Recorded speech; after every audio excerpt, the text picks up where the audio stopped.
Halo, jadi saat ini saya akan memberikan sebuah tutorial untuk manajemen keuangan di Royal Q ya. Jadi gini, di Royal Q itu kan kita trading uang ya. Pastinya kita juga ingin menarik uang kita dong. Cuman kadang-kadang kita itu bingung gitu. Di antaranya bingungnya itu gini, misal di revenue detail itu kan kita sudah mendapatkan profit misalnya. Anggaplah kita capital $10.000 ya misalnya. Terus kita udah dapat profit $500 gitu. Terus ketika kita cek di Binance, ternyata kok bukan 10.500 gitu, malah 9.800 misalnya. Itu kan berarti, berarti saya belum bisa narik dong, ini malah rugi gitu. Terus ada lagi biaya 20%-nya misalnya. Kan di Royal Q itu dipotong 20% dari profit. Ya. Apalagi ada 1% lagi deh. Yaitu di circle ya. Kalau misalnya kita ikut circle, berarti 21% lah dari profit gitu. Nah, terus kira-kira kapan nih saya bisa tarik uangnya gitu. Nah, jadi gini, untuk manajemen keuangannya biasanya kalian nggak usah bingung ya. Yang di revenue itu adalah hasil kalian ya. Jadi kalian nggak usah peduli yang kok malah turun gitu. Jadi kenapa uang total kita yang di Binance itu turun, itu karena ada yang namanya floating ya. Floating itu memang jadi di situ memang belum kejual semua, jadi masih floating gitu.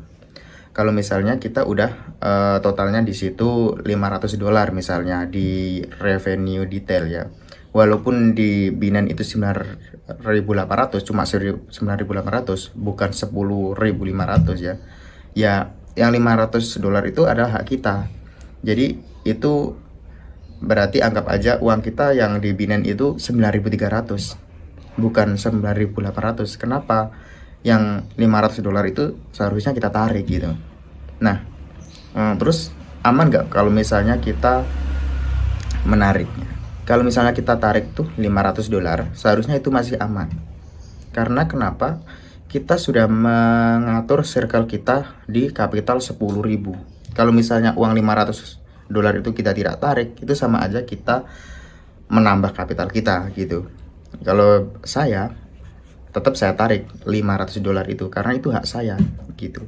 Nggak apa-apa kalau seandainya di total jadi 9.300. Toh itu memang lagi floating gitu. Jadi gini, terus ngitung 20%-nya gimana bang? Nah kan gitu. Jadi saya biasanya buat sebuah tabel ya di Excel gitu. Tabelnya sederhana aja untuk mencatat histori penarikan saya. Misalnya anggaplah profit kita $500 gitu ya. Jebret $500. Terus saya tarik $300 misalnya. Tanggal sekian saya tarik 300 sekian ke rekening BCA saya misalnya. Oke, saya tarik tuh. Terus saya catat aja gitu, $300 gitu. Berarti totalnya udah $300 saya tarik.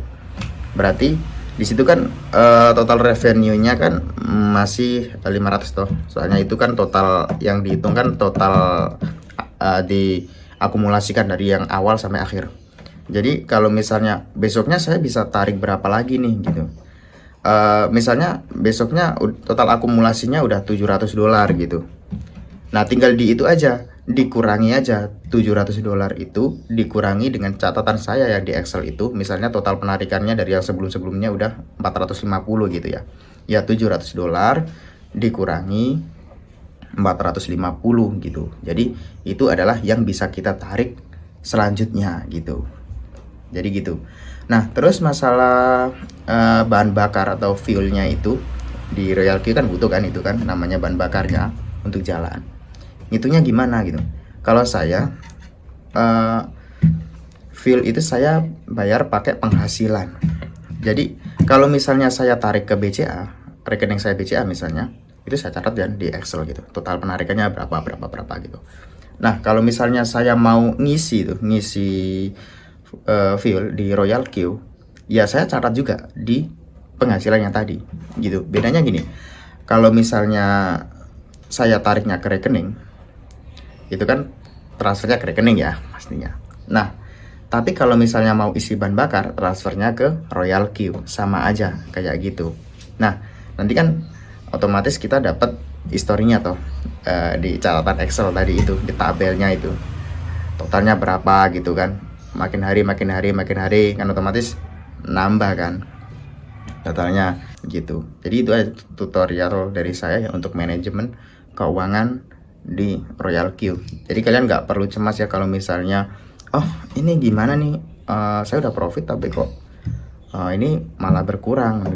Soalnya kalau misalnya kita tarik ya gak apa-apa juga, soalnya itu masih ikut sesuai aturan circle robotnya gitu ya. Kalau misalnya beda lagi ya, kalau misalnya kita memang ingin nambahin kapital gitu. Kalau misalnya uang tidak kita tarik gitu, mau nambah kapital gitu, nah itu biasanya saya buat catatan lagi, tapi tidak di catatan profit ya, saya catat di penambahan kapital gitu. Oke, itu aja tutorial dari saya untuk manajemen keuangan di Royal Q.